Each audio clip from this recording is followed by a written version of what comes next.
పితరులు ఎవరు స్వాధీనపరుచుకోలేని సియోను కొండ దావీదు స్వాధీనపరుచుకున్నాడు.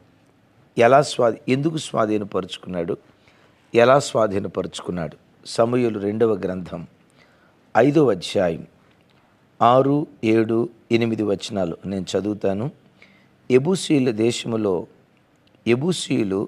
దేశములో నివాసులై ఉండగా రాజును అతని పక్షము వారును యెరూషలేమునకు వచ్చిరి.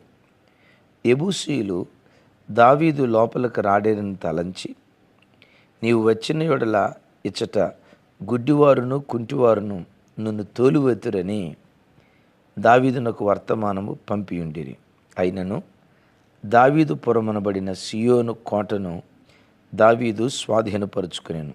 ఆ దినమున అతడు ఎబూసీలను హతము చేయు వారందరూ నీటి వాగుల పైకి వెళ్ళి దావీదునకు హేయులైన గ్రుడ్డివారిని కుంటివారిని హతము చేయవలెనని చెప్పాను. అందును బట్టి గుడ్డివారును కుంటివారును ఉన్నారు, అతడు ఇంటిలోనికి రాలేడనే సామెత పుట్టెను. విన్నారా? దావీదు సియోను కొండను, సియోను కోటను స్వాధీనపరుచుకున్నాడు. ఎలా? కుంటివారిని గుడ్డివారిని చంపి. దైవజనమ, శారీరకంగా గుడ్డితనం, శారీరకంగా కుంటితనం అదేమి శాపం కాదు. శారీరకంగా గుడ్డితనం, అంగవైకల్యం కలిగి బ్రతకటం అదేదో దేవుని ఉగ్రత మనుషుని మీద రావటాన్ని బట్టి కాదు. నేనంట ఆధ్యాత్మిక గుడ్డితనం, ఆధ్యాత్మిక కుంటితనం క్రైస్తవ సంఘానికి ఉండకూడదు. తమ్ముడు, ఎందుకు నీకు ఆధ్యాత్మిక గుడ్డితనం, కుంటితనం ఉండకూడదో తెలుసా? ఎందుకు వాటిని జయించాలో తెలుసా? రేపు పరలోకమని సియోను పరలోకపు పర్వతాన్ని మనం స్వాధీనపరుచుకోవాలంటే, పరలోక రాజ్యాన్ని మనం స్వాధీనపరుచుకోవాలంటే జై జీవితం కలిగిన వాడే దాన్ని స్వాధీనపరుచుకోగలుగుతాడు. విన్నారా? ఎబూసీయులు దావీదు సియోను కొండ మీదకి యుద్ధానికి వస్తున్నాడని తెలుసుకొని వాళ్ళు మాట్లాడిన మాట చూడండి. దావీదా, నీతో మేము యుద్ధానికి దిగం, రాం. నీతో యుద్ధం చేయటానికి మా రేంజ్ ముందు నీ రేంజ్ ఎంత? ఒకవేళ నువ్వు తెగించి యుద్ధానికి వస్తే మా ఎబూసీయుల్లో కొంతమంది గుడ్డోళ్ళు ఉన్నారు, కుంటోళ్ళు ఉన్నారు, వాళ్ళని నీ మీద యుద్ధానికి పంపిస్తాం. వాళ్ళు నిన్ను చంపి తునాతునకలు చేస్తారు. నీ మాంసాన్ని ఆకాశ పక్షులకు ఆహారంగా, భూజంతువులకి ఆహారంగా పడేస్తారు. మా కుంటోళ్ళు గుడ్డోళ్ళు మీ మీద యుద్ధానికి వస్తారు అన్నాడు. నేనంట ఎబూసీయులు బడాయి కూరోళ్ళు, బడాయి మాటలు మాట్లాడేవాళ్ళు. నేనంట కాలు లేని కుంటోడిని యుద్ధానికి పంపిస్తే ఆ యుద్ధ భూమిలో ఎట్లా నడుస్తాడు, ఎలా పరిగెత్తుతాడు? గుడ్డోడికి కత్తిస్తే శత్రువు ఎవరో మిత్రువు ఎవరో వానికి ఏం తెలుస్తుంది? ఏమండే, శత్రువు అనుకుని మిత్రువుని పొడుస్తాడుగా, మిత్రుడు అనుకొని శత్రువుని పొలుస్తాడుగా. గుడ్డానికి తెలియదు కదా శత్రువు ఎవరో మిత్రువు ఎవరో తెలియదు. గుడ్డోళ్ళు వచ్చి యుద్ధానికి వచ్చి ఏం చేస్తారు? ఏమీ లేదు అక్కడ చేసేది. యుద్ధ భూమిలో పరిగెత్తాలిగా.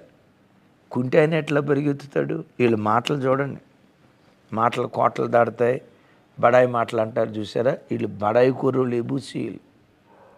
దైవజనమ, కొంతమంది మాటలు కూడా భలే బడాయిగా ఉంటాయి, మరి డాంబికంగా ప్రగల్భాలు పలుకుతూ ఉంటారు. మేమేంటో తెలుసా? ఈ బడాయుడికి ఎప్పుడు వాడు గొప్పోడన్నా వాళ్ళ గొప్పతనాన్ని చూపిస్తా, వాళ్ళ గొప్పతనాన్ని గురించి చెప్తా మాట్లాడతాడు. సరే, తన గొప్పతనాన్ని చెప్పుకుంటే పర్వాలా, ఎదుటివాడిని తృణీకరిస్తా మాట్లాడతాడు. ఈ డాంబికుడు, ఈ బడాయి కోరుతనం కలిగిన వాడొక్కడే పరిశుద్ధుడైనట్లుగా, తానొక్కడే పైనుంచి దిగొచ్చినట్లుగా ఈ బడాయి మాటలు మాట్లాడతారు. దైవజన్మ, ఏసై పిల్లలుగా మన జీవితాల్లో బడాయి మాటలు, డాంబికపు మాటలు, గర్వపు మాటలు, సెల్ఫ్ డబ్బా అంటారు చూసారా? మేమది, మా కులం అది, మా గోత్రం అది, మా పూర్వీకులు అట్లాంటి వాళ్ళు, మా తాత ముత్తాతలు అట్లాంటి వాళ్ళు, అసలు మా వంశం అట్లాంటి వంశం అని కొంతమంది ఇంటి పేర్లు బట్టి భలే అతిశయపడతారు. వాళ్ళ ఇంటి పేర్లను బట్టి, వాళ్ళ కులాన్ని బట్టి, వాళ్ళ ఫ్యామిలీ బ్యాక్గ్రౌండ్ని బట్టి భయంకరంగా బడాయిగా చెప్పుకుంటూ ఉంటారు. ఈ బడాయిలో మాటలు ఎట్లుంటాయో చెప్తా.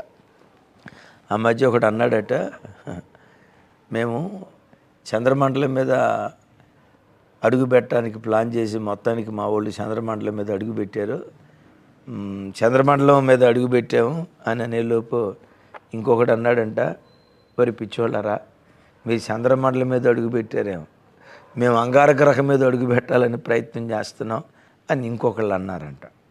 ఆ పక్కంటే బడాయుడు ఉన్నాడు. ఆ బడాయుడు నేనెందుకు తగ్గాలని చెప్పి, మరి పిచ్చి మహారాజులారా మీరు చంద్రమండలం మీద అడుగు పెట్టాలని చూస్తున్నారేమో, అంగారగ్రహం మీద అడుగు పెట్టాలని చూస్తున్నారేమో, నేనైతే ఏకంగా సూర్యమండలం మీద అడుగు పెట్టాలని చూస్తున్నాను అన్నాడంట. నా పెట్టు తగలబడి బూడిదైపోతాడు. ఈ బడాయి మాటలు మాట్లాడతారు కొంతమంది, డాంబికపు మాటలు. బిడ్డలారా, ఎప్పుడు మన జీవితంలో డాంబికపు మాటలు ఎప్పుడు మాట్లాడొద్దు. ఎదుటివాడిని తృణీకరిస్తా మాట్లాడొద్దు. నేనంట నిన్ను నువ్వు ఎంత తగ్గించుకుంటావో అంతగా హెచ్చించబడతావు. ఎక్కడికి హెచ్చించబడతావో తెలుసా? పరలోక రాజ్యానికి హెచ్చించబడతావు. ఆమేన్. మంచిది. ఆ యెబూసీయుల్లో ఎవరున్నారట? దావీదు ఎవరిని జయించారు? గుడ్డితనాన్ని జయించారు. ఆధ్యాత్మిక గుడ్డితనం 3 అనుభవాలు చెప్తాను, ఎన్నో ఉన్నాయి. మెట్టుకు యోహాను మొదటి పత్రిక 2వ అధ్యాయం 11వ వచనం.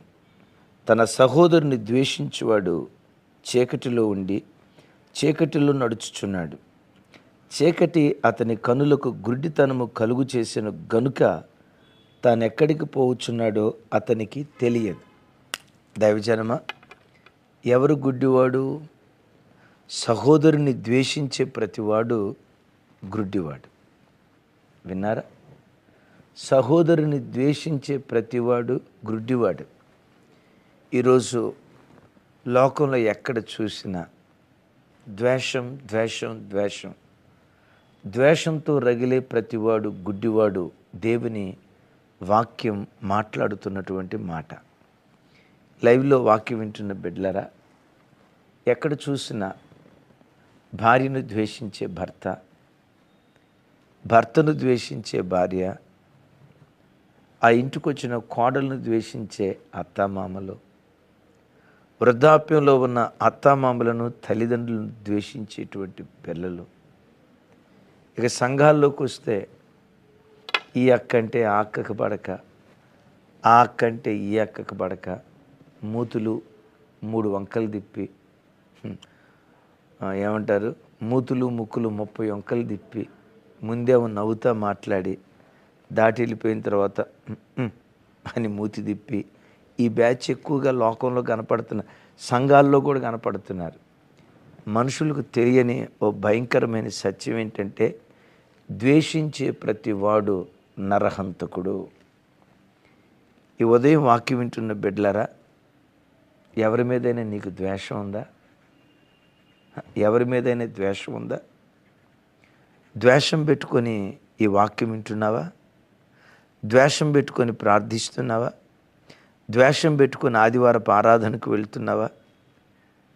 నేనంట, ద్వేషం పెట్టుకుని ఆదివారపు ఆరాధనకు వెళ్ళగలవేమో కానీ, దేవుని మందిరంలో అడుగు పెట్టగలవేమో కానీ, పరలోకంలో అడుగు పెట్టలేవు సుమి. పరలోకంలో అడుగు పెట్టలేవు.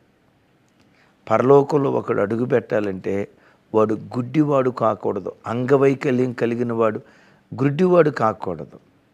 ఒకవేళ ఎవరైనా ద్వేషించిన గుడ్డితనం నీలో ఉందేమో చూడండి. ఇస్సాకు మందదృష్టి కలిగినాడు. ఏ మందదృష్టి? సొంత అన్నతమ్ముడు వాళ్ళిద్దరి మధ్యలో పచ్చిగడ్డేస్తే బగ్గుమనే శత్రుత్వం, పసిగట్టలేని గుడ్డితనం. ఆ ద్వేషాన్ని పసిగట్టలేని గుడ్డితనం, తన ఇంటిలో ఉన్న ద్వేషాన్ని. తమ్ముడు, నీ ఒంటిలో ఉన్న ద్వేషాన్ని పసిగట్టలేని గుడ్డివాడిగా నువ్వు ఉన్నావేమో ఒకసారి ఆలోచించు. ఒకసారి ఆలోచించు. ఎవరి మీదైనా ద్వేషం ఉన్నట్లుగా ఉంటే అది ప్రేమ కుమారుని రాజ్యం. విశ్వాసము, నిరీక్షణ, ప్రేమ, వీటిలో శ్రేష్టమైనది ప్రేమే. ప్రేమించే వ్యక్తిగా దేవుని సన్నిధిలో బ్రతికితే నీ గుడ్డితనాన్ని నువ్వు తొలగించుకున్నట్టు లెక్క. లవదోకియ సంఘంతో మాట్లాడుతూ అంటాడు, తన స్థితిని గుర్తించలేని గుడ్డితనం.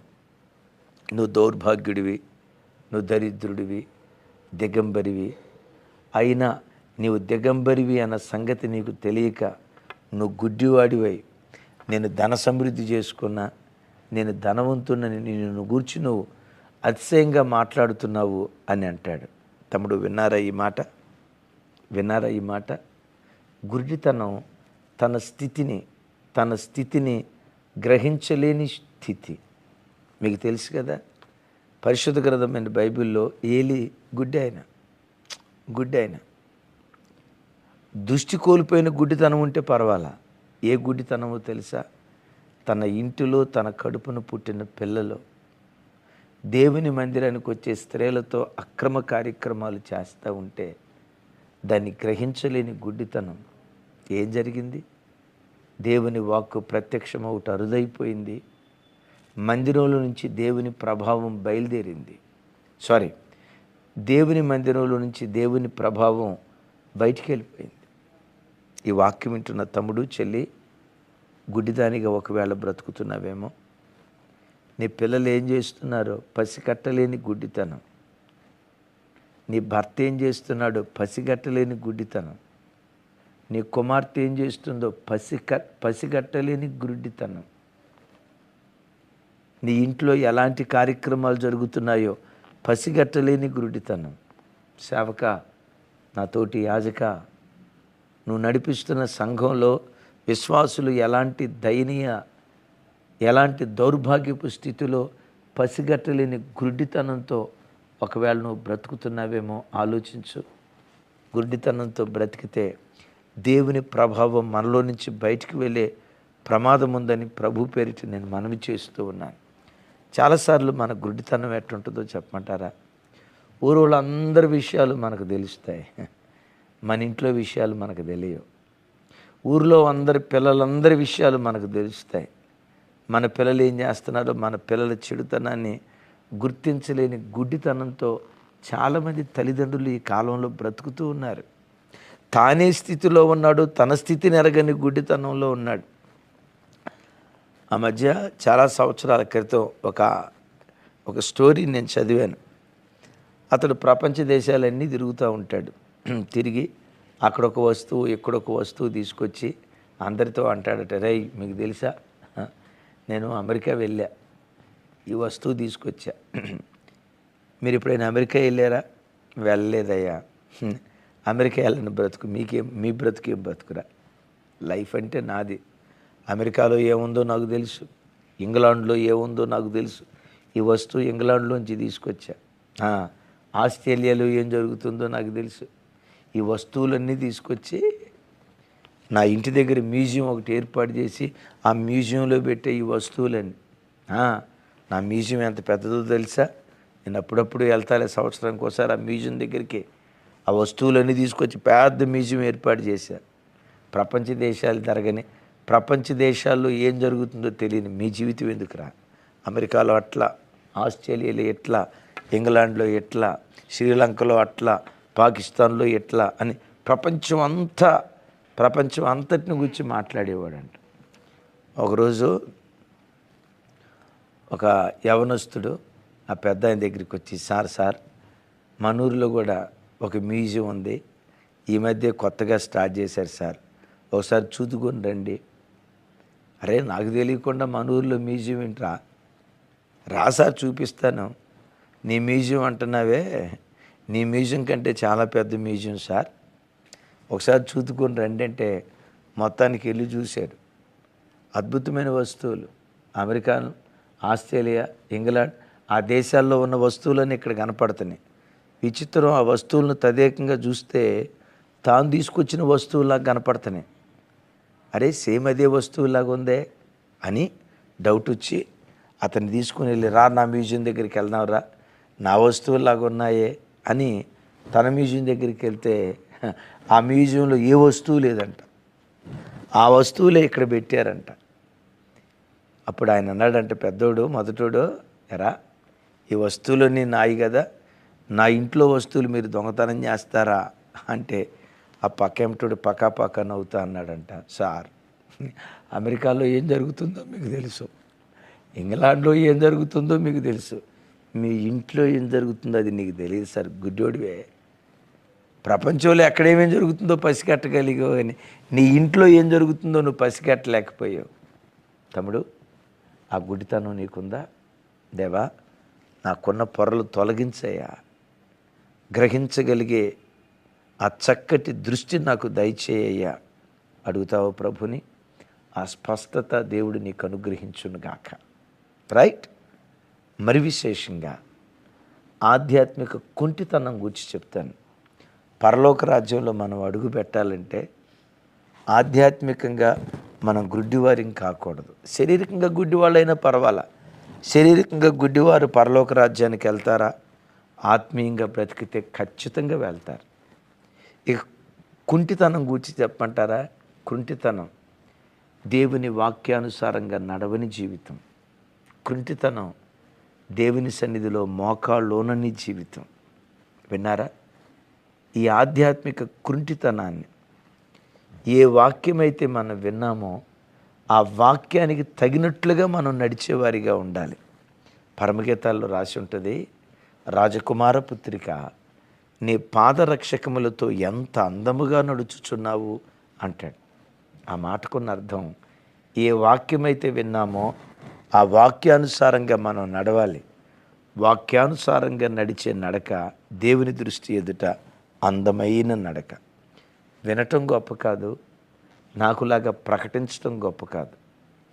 ఏది ప్రకటించానో అదే ప్రవర్తన అయితే, ఏది విన్నావో అదే నీ బ్రతుకైతే, అంతకు మించిన ధన్యకరమైన జీవితం క్రైస్తవ జీవితంలో మరొకటి లేదు. రేపు ఆరాధనకు వెళ్ళబోతున్నారు కదా, ఏ వాక్యం వింటున్నారు? శ్రద్ధగా వినండి. ఆ వాక్యం బ్రతుకు కాలమంతా నెరవేర్చే ప్రజలుగా ఉందుముగాక. చివరిది, కుంటితనం అంటే ఏంటి? మోకాళ్ళు ఉన్న నీ ఆధ్యాత్మిక జీవితం. కుంటిదాన్ని దేవునికి బలి ఇవ్వకూడదు. పాత నిబంధనలో బలులు అర్పించేటప్పుడు కుంటితనం ప్రార్థనా జీవితం లేని స్థితి, ప్రార్థనా లేమిని చూపిస్తూ ఉంది. తమ్ముడు, ప్రార్థనా జీవితం లేనివాడు పరలోకంలో అడుగుపెట్టలేడు. ఆ మధ్య ఒక ఆయన అన్నాడట, సార్ రోజుకొచ్చి గంట సేపు అట్లా ప్రార్థనలో కూర్చోవాలంటే ఏం కూర్చుంటాం సార్, నాకు బోర్ అయిపోతుంది సార్.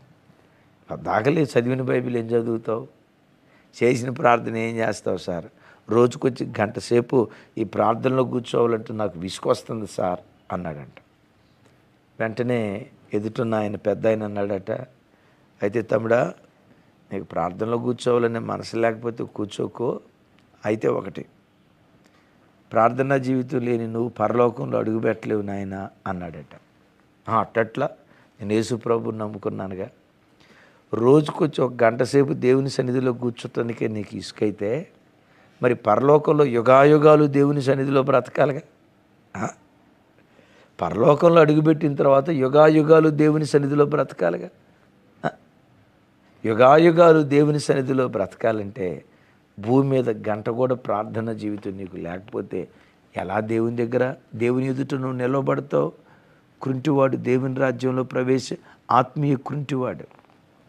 అందుకని యేసయ్య అంటారు కదా, మనిషి కుమారుడు ప్రత్యక్షమైన దినాన ఆయన ఎదుట నిలవబడుటకు శక్తి గలవారగునట్లు మెలకువగా ఉండి ప్రార్థన చేయండి అంటాడు. తమ్ముడు, చెల్లి, మోకాళ్ళ అనుభవానికి రా, ప్రార్థన అనుభవానికి రా, దేవుని పాదాలు పట్టుకుని బ్రతిమలాడుకునే అనుభవానికి రా. ఆ ప్రార్థన జీవితం నీలో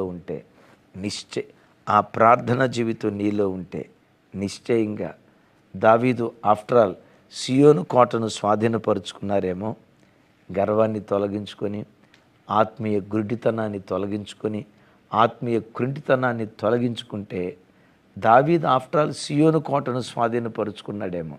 నీవు పరలోక రాజ్యాన్ని స్వాధీనపరుచుకునే కృప దేవుడు అనుగ్రహించునుగాక. ఆమేన్. ప్రార్థన చేస్తాను, ఏకీభవిస్తారా? నా డాంబికత్వం, నా గుడ్డితనం, కుంటితనం పోయేటట్లుగా ప్రార్థన చేయండి అయ్యా. ఆశపడిన వాళ్ళు ప్రార్థనలో ఏకీభవించండి. తండ్రి, మాతో మీరు మాట్లాడిన శ్రేష్టమైన మీ మాటలకై వందనాలు అయ్యా. నిజమే, పరలోక రాజ్యాన్ని మేము స్వాధీనపరుచుకోవాలంటే అయ్యా మా గుడ్డితనాన్ని, మా కుంటితనాన్ని, మా డాంబికత్వాన్ని విడిచిపెట్టాలి. ప్రార్థనలో ఏకీభవిస్తున్న ప్రతి బిడ్డ యేసు నామములో తన కుంటితనాన్ని, గుడ్డితనాన్ని తొలగించుకుందురుగాక. డాంబికత్వాన్ని తొలగించుకొని సియోను పర్వతం కంటే శ్రేష్టమైన పరలోక రాజ్యాన్ని ఈ వాక్యం విన్న ప్రతి బిడ్డ స్వతంత్రించుకొనుగాక. ఆధ్యాత్మిక గురుడితనం నుంచి విడుదల పొందుదురుగాక. యేసు నామం పేరిట ప్రార్థించి స్తుతించి పొందియున్నాం తండ్రి. తండ్రి అయిన దేవుని ప్రేమ, కుమారుడైన యేసుక్రీస్తు వారి దివ్యకృప, పరిశుద్ధాత్మ దేవుని సహవాసం మనకు సకల పరిశుద్ధులకు సదా తోడయుండి నడిపించునుగాక. ఆమేన్, ఆమేన్, ఆమేన్. Thank you.